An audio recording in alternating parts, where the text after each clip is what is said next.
আসসালামু আলাইকুম, সবাই কেমন আছেন? আমরা ভালো আছি আলহামদুলিল্লাহ। সবাইকে শুভরাত্রি। আজকে রাতে নতুন একটা ভিডিও নিয়ে চলে আসলাম। আজকে দেখাবো পাস্তা রান্না। আর এই পাস্তাটা আমার ছোট মেয়ে তৈরি করেছে, খুবই ইয়াম্মি ইয়াম্মি হয়েছে আর খুবই টেস্টি হয়েছে। আর এটা বানাতে আলু ময়দা লেগেছে, আপনার আটা দিয়েও তৈরি করতে পারেন।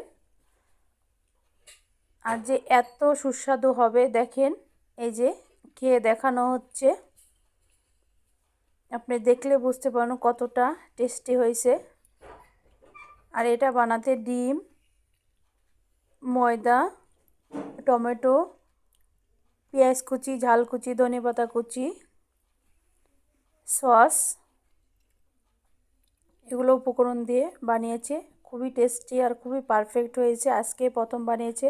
আপনারাও চাইলে বাসায় এভাবে বাচ্চাদেরকে বানাতে দেবেন, ওদের আগ্রহ হবে। ভিডিওটি ভালো